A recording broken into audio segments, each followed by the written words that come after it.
Today we are going to discuss the last chapter of the circulatory system, that is the entitled as circulatory shock. ये जो है topic circulatory shock का हम लोग 2 lectures में करेंगे। एक मैं लूँगी जिसमें सारी पैथोफिजियोलॉजी ऑफ सर्कुलेटरी शॉक को डिस्कस करेंगे, और जो दूसरा लेक्चर है वो डॉक्टर हसीब लेंगे जिसमें आपको टाइप्स ऑफ शॉक को आपको पढ़ाएंगे। ठीक है।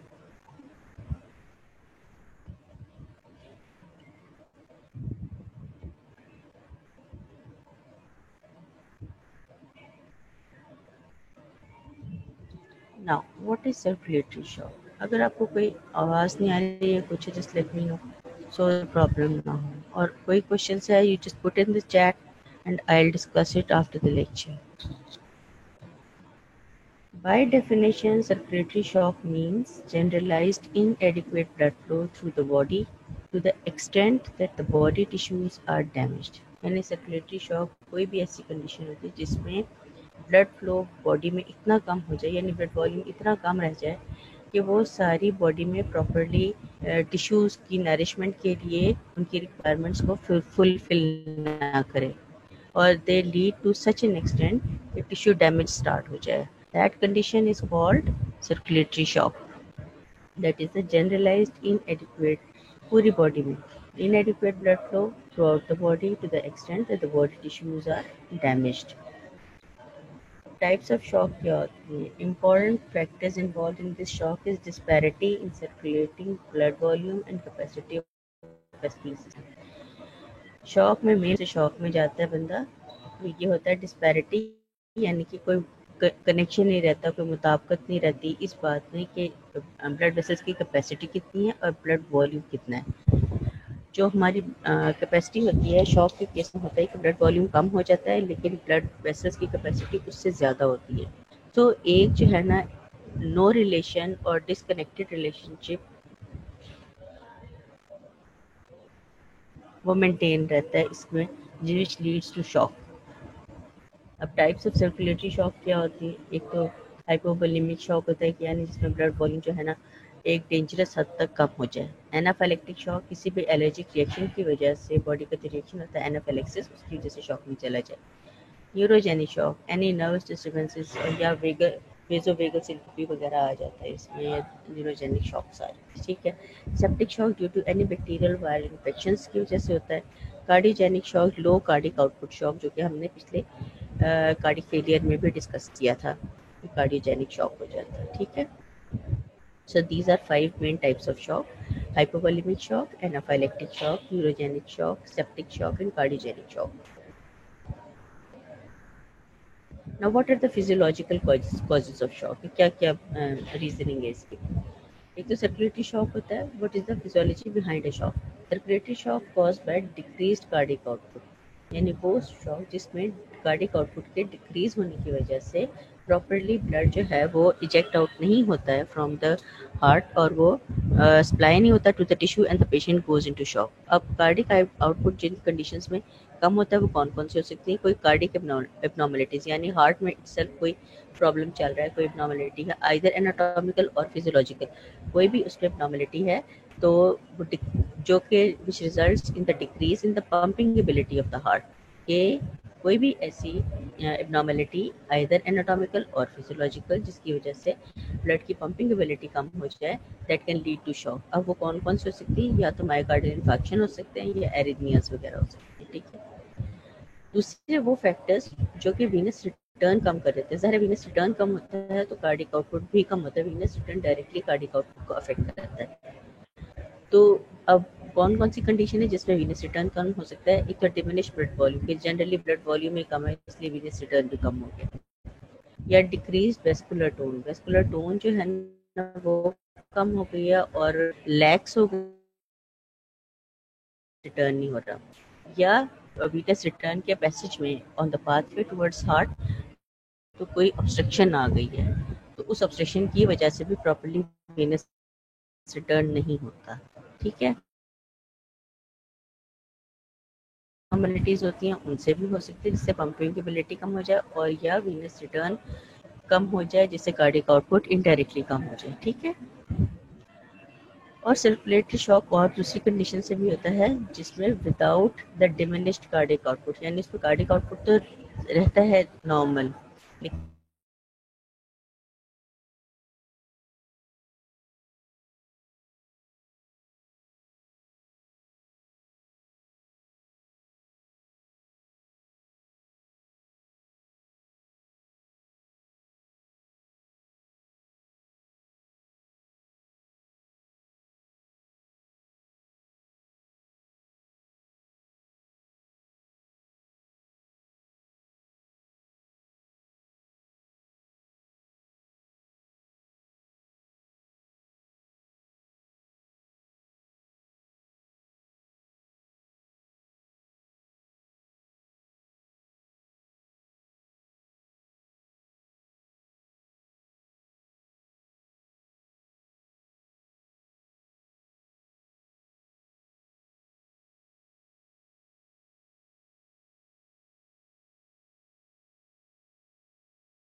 increase in mean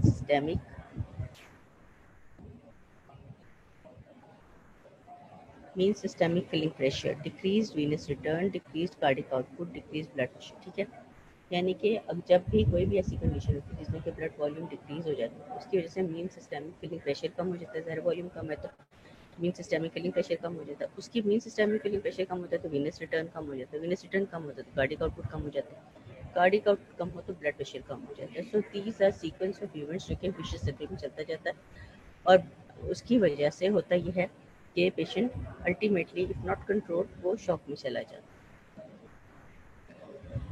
हाँ, और ये बात यह है कि ब्लड लॉस कितना हो कि पेशेंट शॉक में जाए। अगर ब्लड लॉस है 10% तक तो कोई इतना सिग्निफिकेंट इफेक्ट नहीं होता पेशेंट को, कोई इतनी, क्योंकि compensatory mechanisms of the two control the blood pressure and the cardiac output they come into action, और पेशेंट जो है उसको इतनी ज़्यादा कोई सिम्टम्स भी फील नहीं होते, and it is compensated itself, cardiac output भी नॉर्मल हो जाता है और ब्लड प्रेशर।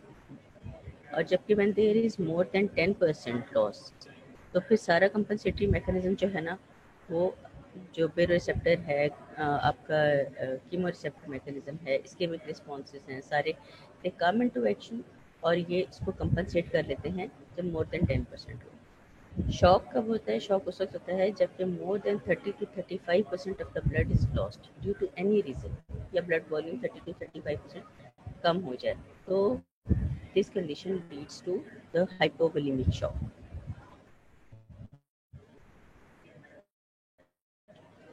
अब ये जो आप देख रहे हैं एक ग्राफ, में देखिए कि एक्स एक्सिस के ऊपर percentage of total blood removed और दूसरा है कार्डिक आउटपुट और arterial pressure.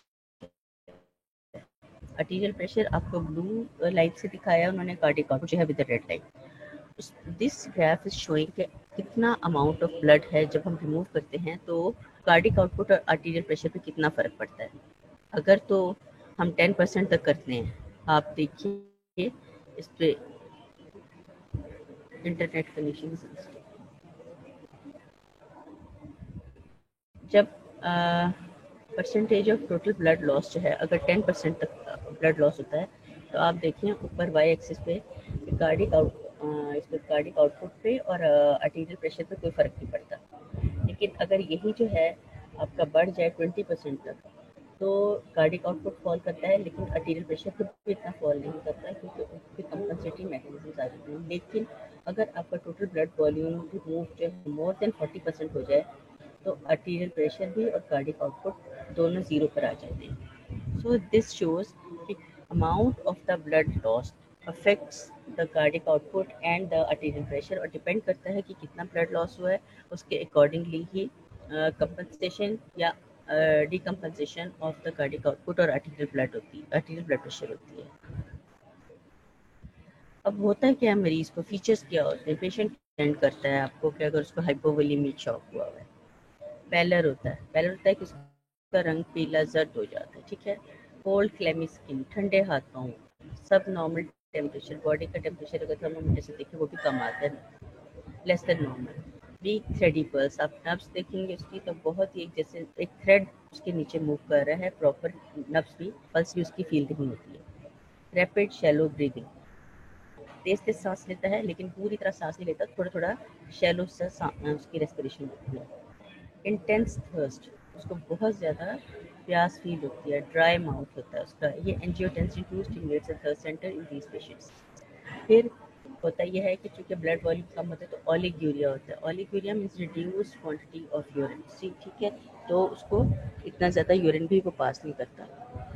So these are the features of the hypovolemic shock, कि पैलर होता है उसको, कोल्ड क्लैमी लिम्स होते हैं, सब नॉर्मल टेम्परेचर होता है, वीक थ्रेडी पल्स होती है, रैपिड शैलो रेस्पिरेशन होता है, इंटेंस थर्स्ट होती है और ओलिगोरिया होता है। These are the clinical features of hypovolemic shock. Now होता क्या है, एंड रिजल्ट क्या है हाइपोवोलेमिक शॉक का? Tissue deterioration is the end result of the circulatory shock, यानी सारे टिश्यूज जो है ना, मेन वाइटल ऑर्गन जो है ना वो डैमेज होना शुरू हो जाते हैं due to the circulatory shock. Once circulatory shock reaches the critical state of severity, the shock itself leads to more shock. यानी जब शॉक जो है वो एक ऐसी स्टेज पे चला जाता है कि जो इवेंट्स है वो रिवर्सिबल नहीं होते, तो वो एक दूसरे को एडअप करते चले जाते हैं और एक विशेष सर्कल स्टार्ट हो जाता है, ठीक है। और उसकी वजह से शॉक जो है वो वर्स होता जाता है इफ नॉट ट्रीटेड, और समटाइम्स ट्रीटमेंट के बाद भी इस हद तक कंडीशन चल जाती हैं कि even after the treatment shock reverse नहीं हो। The arterial pressure can be, सिर्फ हम आर्टीरियल प्रेशर पे उसके हम उस पर रिलाई नहीं कर सकते क्योंकि वो समटाइम्स इतना ज़्यादा लो नहीं आता है जितनी की वर्सन सिचुएशन हुई होती है शॉक की वजह से। Now there are different stages of shock. Non progressive होती है, प्रोग्रेसिव होती है और इरिवर्सिबल होती है। नॉन प्रोग्रेसिव और रिवर्सिबल, नॉन प्रोग्रेसिव और प्रोग्रेसिव को हम रिवर्सिबल स्टेजेस भी कहते हैं और इरिवर्सिबल स्टेज होती है। तो रिवर्सिबल में पहले नॉन प्रोग्रेसिव, नॉन प्रोग्रेसिव क्या होगा, इसको हम कंपनसेटेड स्टेज भी कह सकते हैं, यानी इसमें पेशेंट की खुद ही जो रीज़न होती है शॉक की वो खुद ही ऑटोमेटिकली बॉडी इटसेल्फ जो है ना उसको कंपनसेट कर लेती है और without any treatment. Progressive stage में क्या होता है कि विदाउट थेरेपी अगर हम उसको थेरेपी देनी ही पड़ती है, इधर हम उसको ब्लड ट्रांसफ्यूज करें या हम उसको इन्फ्यूजन्स लगाएं, ड्रिप्स लगाएं और दूसरे मेडिसिन उसको दें, तो तब हम उसको रोक सकते हैं। Otherwise if not treated well तो ये प्रोग्रेसिव स्टेज में दिस में बिकम लीथल और इवन डेथ भी हो जाती है, ठीक है। इरिवर्सिबल होती है स्टेज तीसरी, कि हम सारी थेरेपीज दे रहे हैं, सारा सप्लाई कर रहे हैं, but they all these therapies they are not sufficient, they are inadequate to meet the demands और पेशेंट की डेथ हो जाती है। उसको हम इरिवर्सिबल शॉक कहते हैं कि सारी जो damages to the tissue, deterioration of the function of the tissues यहाँ तक चला जाता है कि और सारी थेरेपीज देने के बावजूद भी we can not bring the patient back to life. ठीक है। अब नॉन प्रोग्रेसिव स्टेज, तो पहली स्टेज है हमारी, इसको हम कंपनसेटरी स्टेज भी कहते हैं। Compensatory mechanism kicks off leading to the maintenance of blood pressure and cardiac output.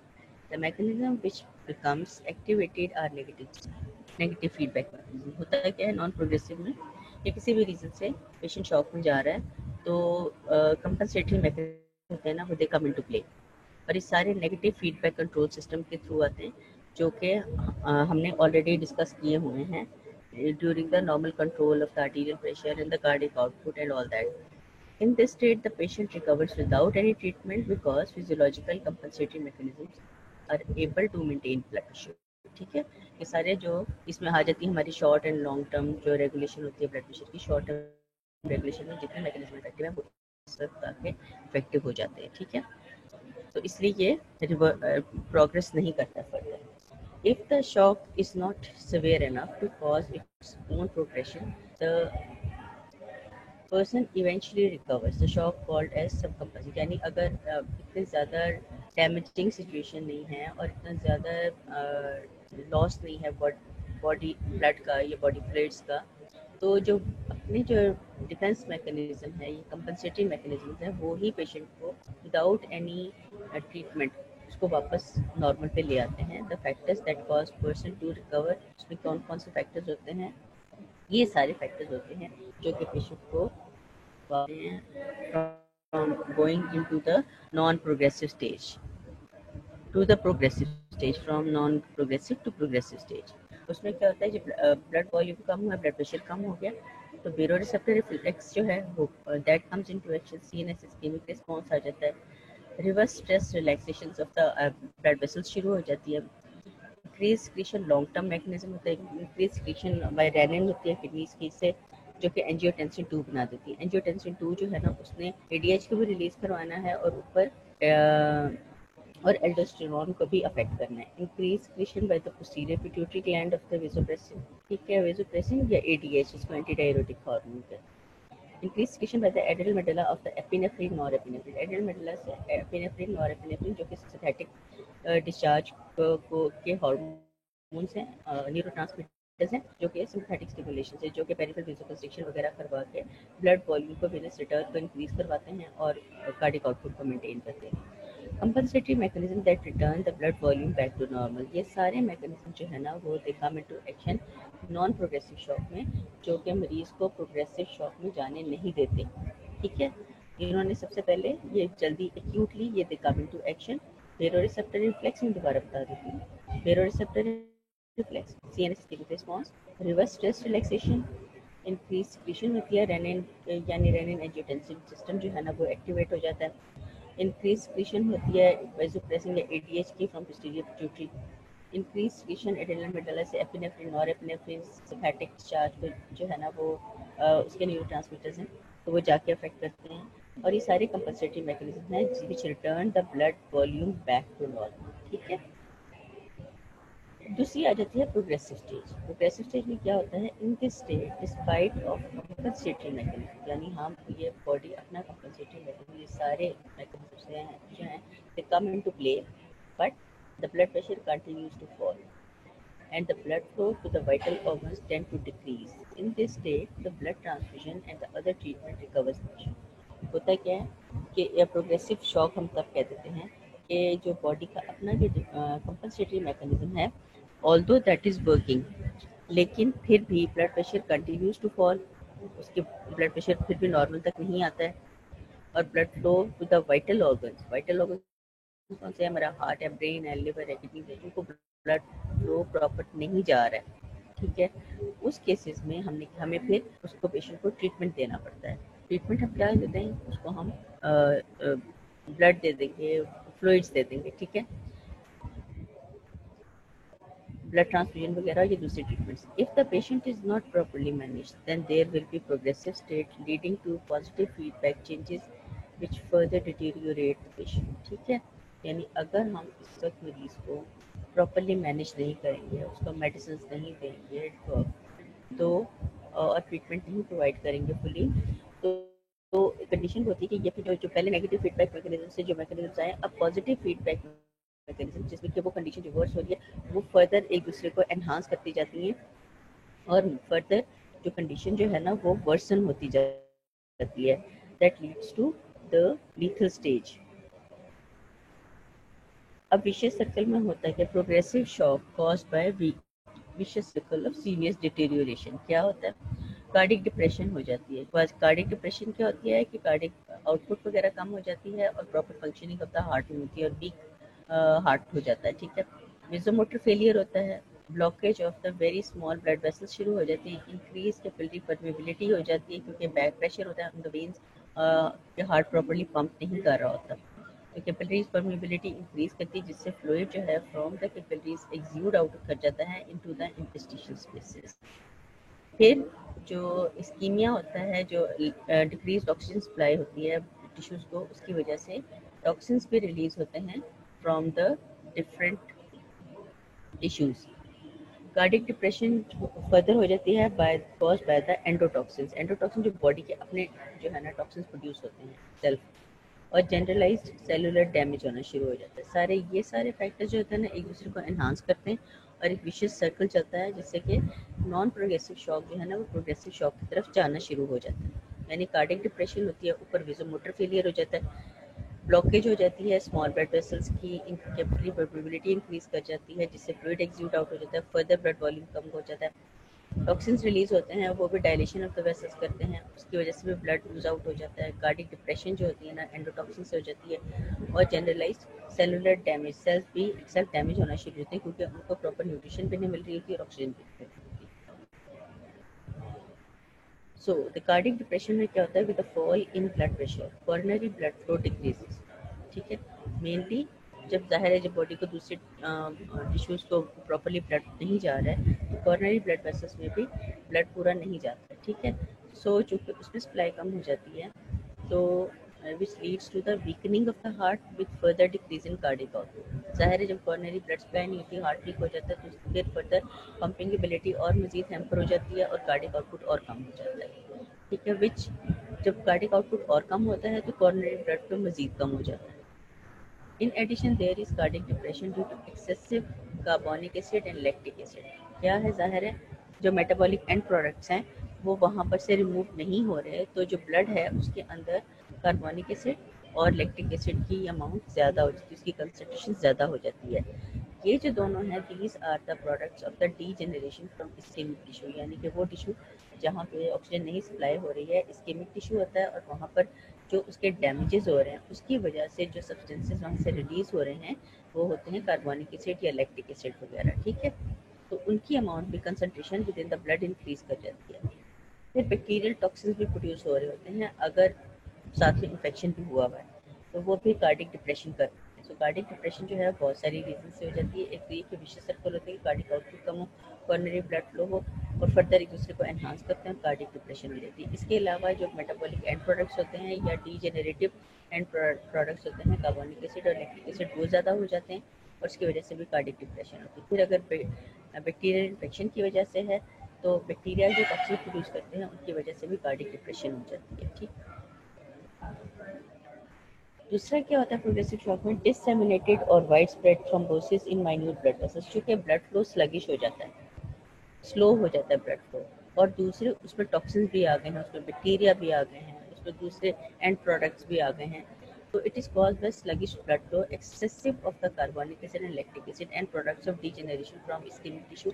ये सारे चूँकि ब्लड में फ्लो कर रहे होते हैं तो वो एक निडस या एक पॉइंट बना देते हैं कि वहाँ पर वो एक दूसरे के ऊपर एडअप होते रहें और क्लॉट बना दें। और डिससेमिनेटेड यानी कि स्प्रेड हुई होती है डिफरेंट जो स्मॉल ब्लड वेसल्स हैं उसमें जगह जगह कहीं कहीं जो है ये छोटे छोटे क्लॉट्स बनते हैं जो कि उन ब्लड वेसल्स को क्लॉट ब्लॉक कर देते हैं। ठीक है, तीसरी क्या रीज़न इसमें क्या हो जाता है कि कैपिलरी परमेबिलिटी इंक्रीज कर जाती है।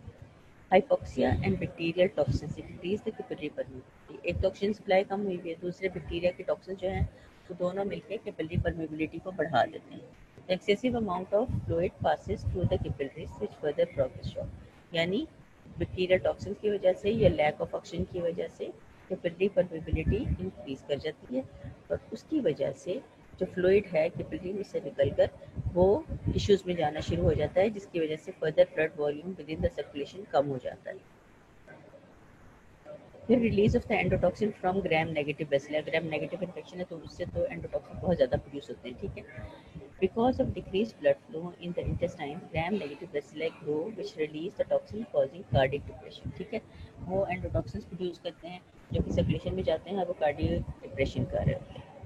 जनरलाइज सेल डैमेज, ये अब होता क्या है कि see particularly in the liver cell, ये हमें ज़्यादातर लिवर सेल्स में नज़र आता है क्योंकि जितना ज़्यादा इसका मेटाबॉलिक रेट होगा, जितना ज़्यादा इसको ब्लड सप्लाई चाहिए होगी और अगर उसको प्रॉपर नहीं मिल रही होगी और ये सारे डैमेजिंग फैक्टर्स भी हैं बीच में, तो फिर सेल डैमेज वहाँ ज़्यादा हो जाता है। और यूजुअली सारे ही ऑर्गन्स में होता है और टिश्यू में होता है, but it is more prominent in liver cells. Activity of the sodium potassium pump is depressed.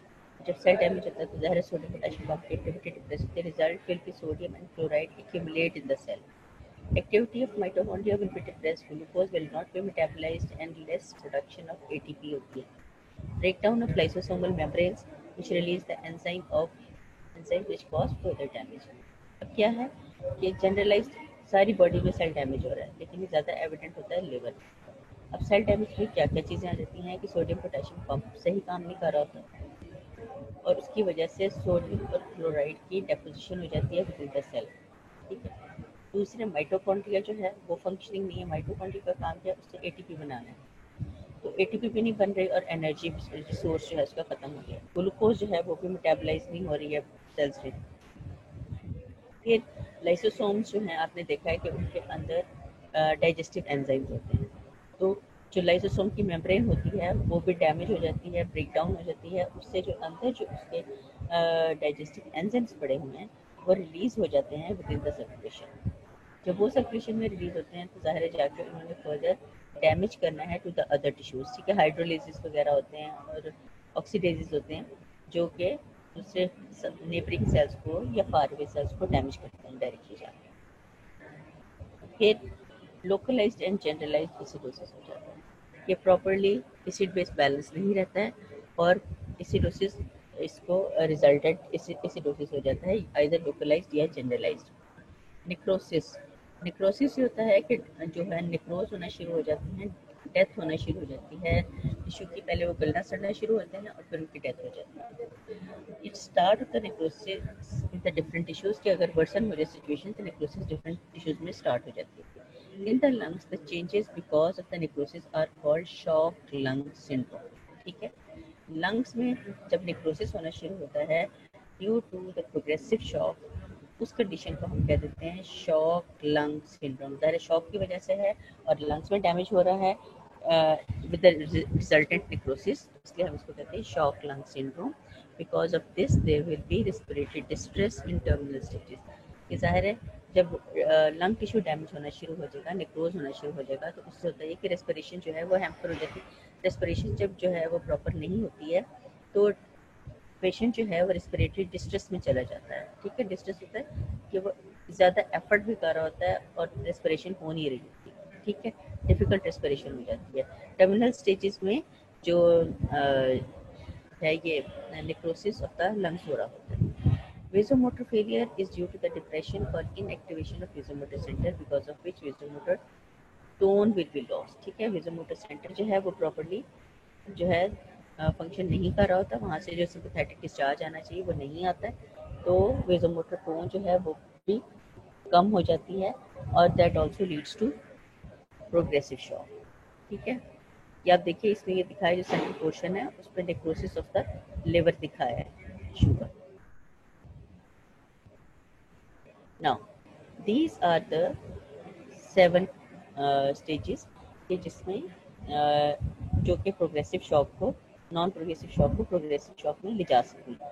Cardiac depression है वो हो जाती है कार्डिक लो कार्डिक आउटपुट की वजह से, ठीक, या टॉक्सिस की वजह से या लैक्टिक एसिड और कार्बोनिक एसिड वगैरह की वजह से कार्डिक डिप्रेशन। दूसरा कि वाइड स्प्रेड छोटे छोटे ब्लड क्लॉट्स बनना शुरू हो जाते हैं क्योंकि स्लो ब्लड फ्लो स्लगिश होता है, और लैक्टिक एसिड, कार्बोनिक एसिड या दूसरे एलिमेंट्स बीच में प्रेजेंट होते हैं विद इन द सर्कुलेशन, तो वो क्लॉट बनाने में हेल्पफुल होते हैं, थ्रोम्बस एंड द क्लॉट बनाने में हेल्पफुल होते हैं। कैपिलरी परमेबिलिटी इंक्रीज कर जाती है कि अगर जो है बैक्टीरियल टॉक्सिन्स की वजह से और हाइपोक्सिया की वजह से, लो ऑक्सीजन की वजह से कैपिलरी परमेबिलिटी इंक्रीज करती है, ब्लड वॉल्यूम मजीद कम हो जाता है क्योंकि ब्लड में से फ्लूइड एक्सूड आउट कर जाता है into the capillaries, into the tissues. फिर एंडोटॉक्सिन रिलीज होते हैं from due to the gram negative bacteria bacilli, तो वो भी फर्दर कार्डिक डिप्रेशन कर देते हैं जब वो रिलीज होते हैं। फिर जनरलाइज सेल डैमेज हो जाता है, मेनली लिवर में होता है और दूसरी टिश्यूज में भी होता है सेल डैमेज, कि उसमें सेल की सारी एक्टिविटीज जो होती हैं खत्म हो जाती है। सोडियम पोटेशियम पंप काम नहीं कर रहा है, माइटोकॉन्ड्रिया काम नहीं कर रहा है, एटीपी नहीं बन रहा है, लाइसोसोमल जो है ना वो मेम्ब्रेन वो ब्रेक डाउन हो गई है, लाइसोसोमल एंजाइम जो है वो रिलीज हो गए जिनके और डैमेजिंग इफेक्ट हैं ऑन द टिश्यू, तो सेल डैमेज जो है ना वो बढ़ जाता है। फिर लोकलाइज या जनरलाइज एसिडोसिस होता है, पीएच लेवल जो है ना वो डिस्टर्ब हो जाता है, यानी हाइड्रोजन कंसंट्रेशन ज़्यादा हो जाती है और पीएच कम हो जाता है। फिर नेक्रोसिस हो जाता है of the different tissues of the body, इसमें सबसे ज़्यादा जो है लीथल वो जब लंग्स में जो नेक्रोसिस होता है टिश्यूज का ड्यू टू प्रोग्रेसिव शॉक, तो वो जो होता है वो that is fatal for the patient in the terminal stages, और उस कंडीशन को हम कह देते हैं शॉक लंग सिंड्रोम। इस पे आपसे एमसीक्यूज में भी आ सकता है, ये शॉर्ट क्वेश्चन में आ सकता है। So the syndrome, shock lung syndrome, is a condition in which the lung the lung tissue is necrosed due to the progressive shock. ठीक है।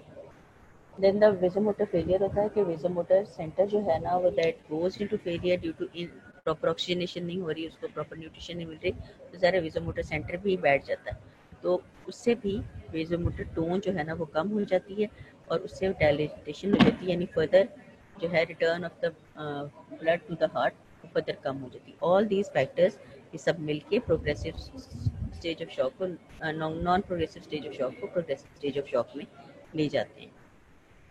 नाउ अब ये सिचुएशन जो है ना, अगर ये इसको कंट्रोल ना किया जाए प्रोग्रेसिव शॉक तक, अगर हम उसको ट्रीटमेंट देते हैं और चीज़ें रिवर्स हो जाती हैं, फाइन, बंदा बच जाता है, सब चीज़ें रिवर्स हो जाती हैं, एंड जितना टिश्यू डैमेज होता है वो भी बाद में रिवर्स हो जाता है पास टिश्यूज में। लेकिन अगर कंडीशन ये हो जाए कि वो बिल्कुल ही कंट्रोल ना हो, after giving all the treatment, all the therapies, कि जो टिश्यू डैमेज है वो इतना ज़्यादा हो गया है कि वो वापस नहीं हो सकता, that can not be brought back, तो उस कंडीशन को हम कह देते हैं इरिवर्सिबल स्टेज है, कि अब हम इसको रिवर्स नहीं कर सकते हैं, and the shock will progress on and on. In this stage, in spite of blood transfusion and treatment, patient cannot be saved.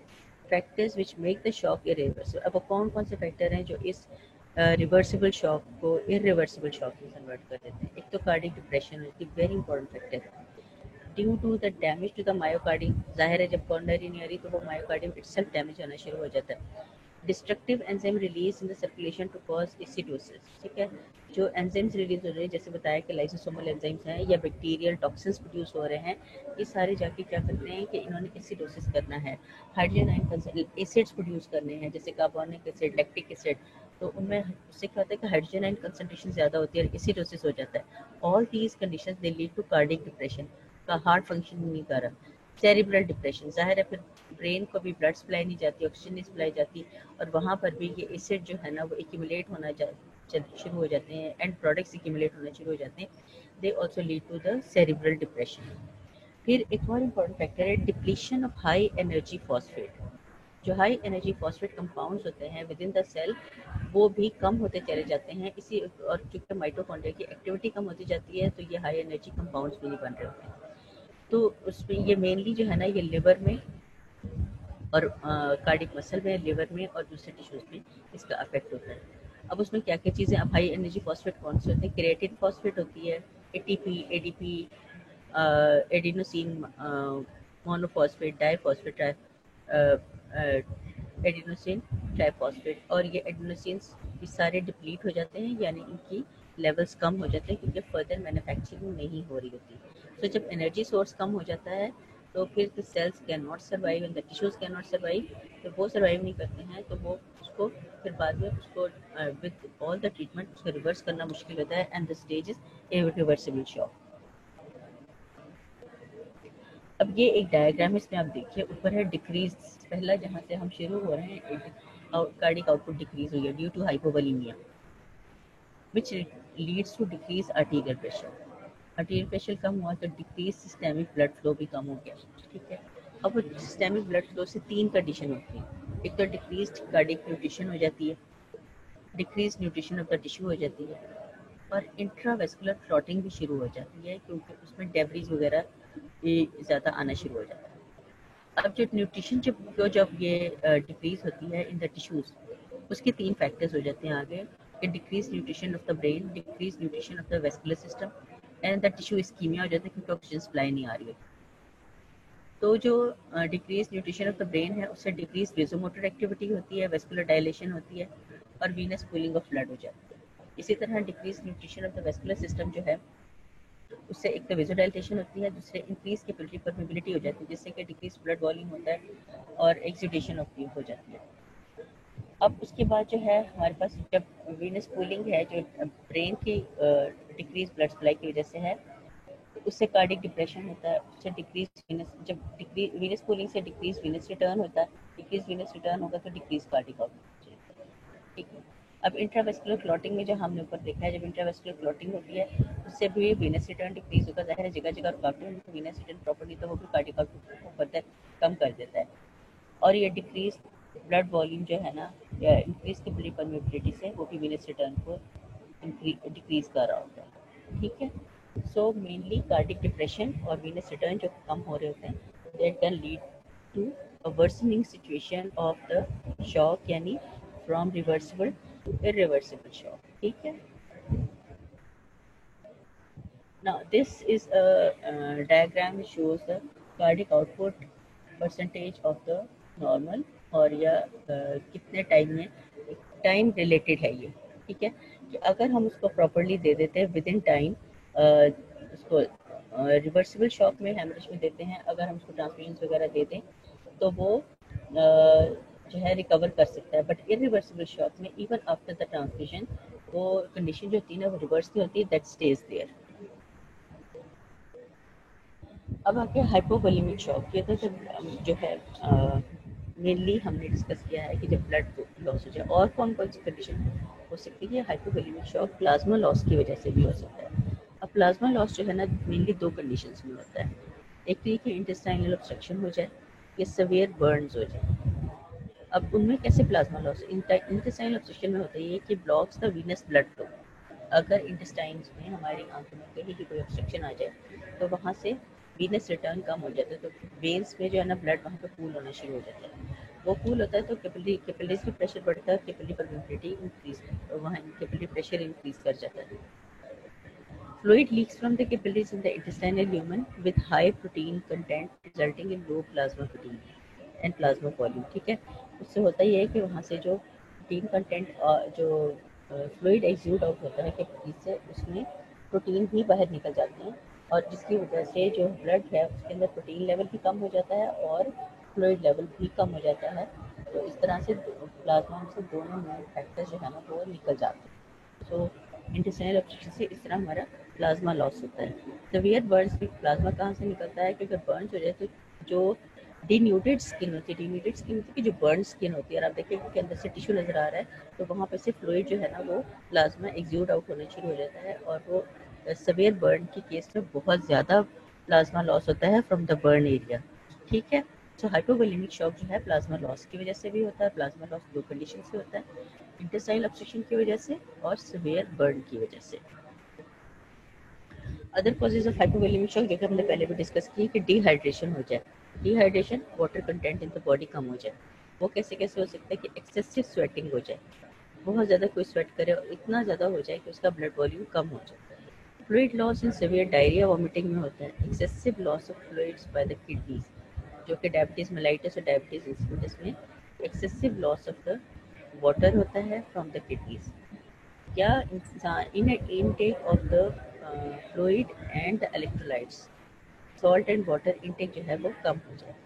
Destruction of the adrenal cortex, adrenal cortex से जो हार्मोन्स निकल रहे होते हैं एल्डोस्टेरोन वगैरह वो कम हो जाते हैं, जिसकी वजह से reabsorption of sodium and the passively the water वो कम हो जाती है, जिसकी वजह से एक्सेसिव यूरिनेशन होती है और ब्लड वॉल्यूम फर्दर डिक्रीज करता जाता है।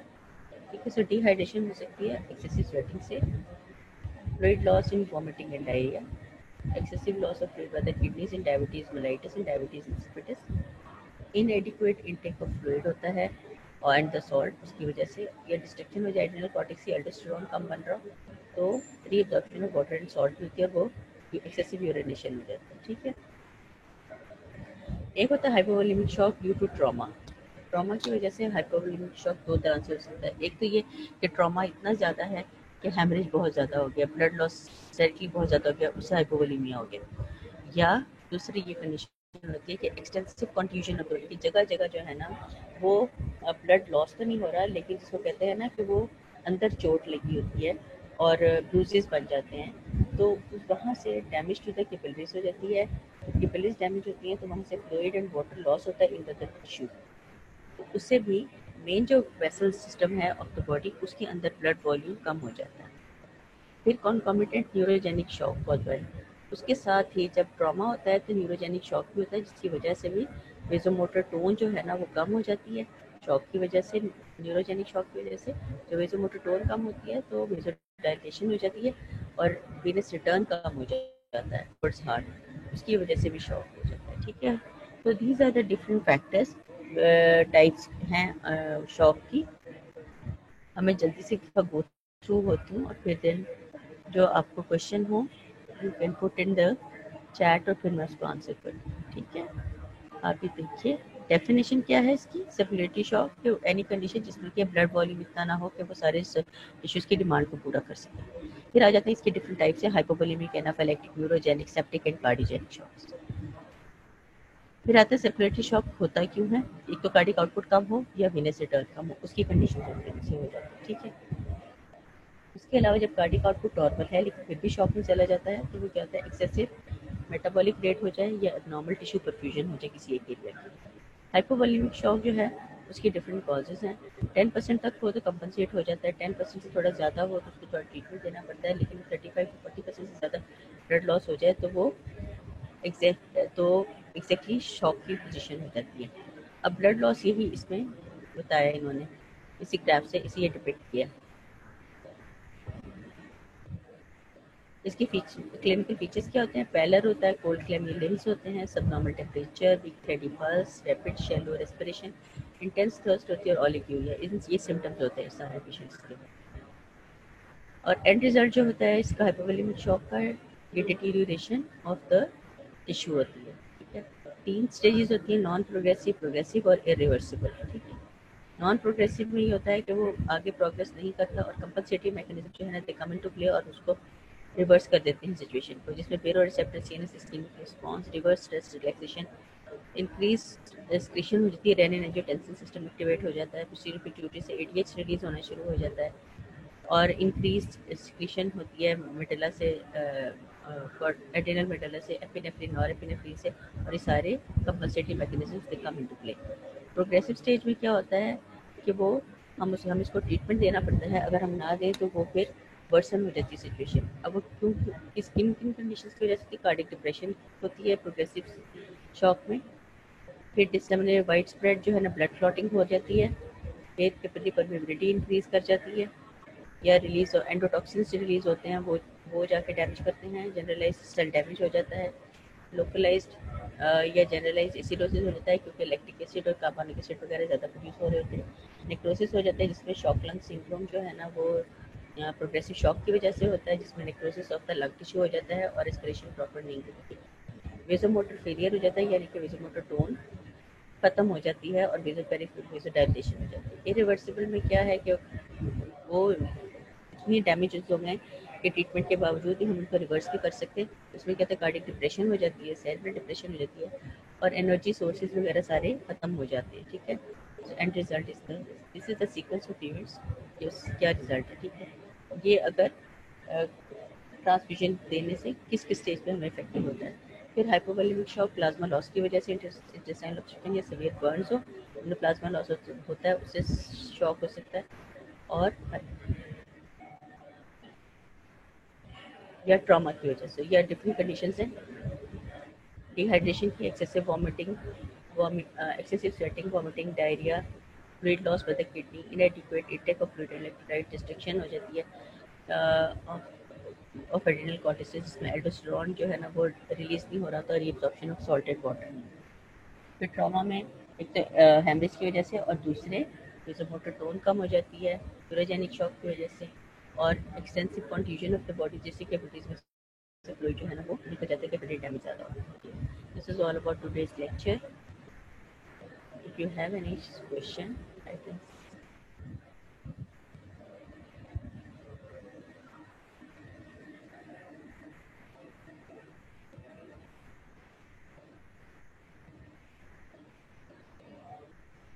If you have any question, you can write it down. मैं फ्लो चार्ट एक बार तो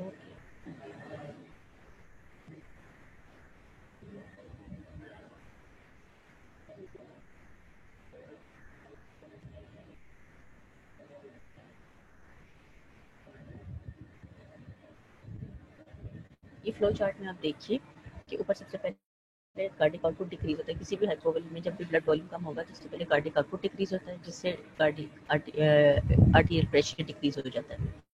आर्टीरियल प्रेशर डिक्रीज करते तो सिस्टेमिक जो फ्लो है, सिस्टेमिक प्रेशर जो है वो डिक्रीज कर जाएगा। उससे तीन कंडीशंस होती हैं। एक तो डिक्रीज कार्डिक न्यूट्रिशन होती है, न्यूट्रिशन टू द टिश्यूज कम हो जाती है।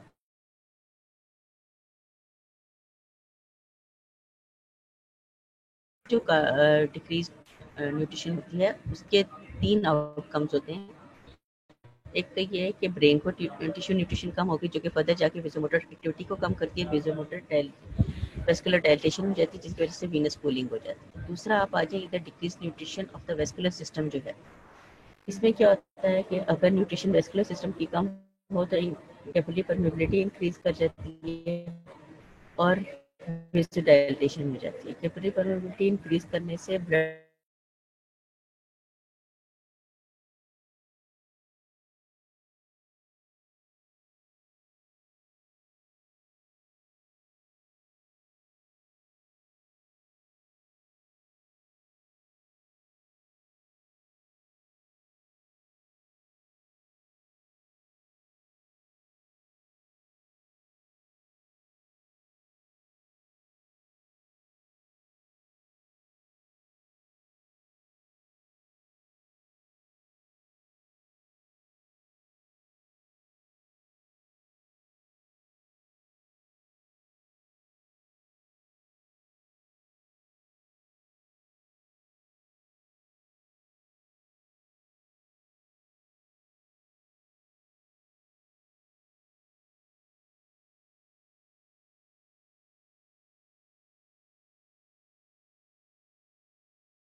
और कार्डिक आउटपुट कम हो जाता है। ठीक है,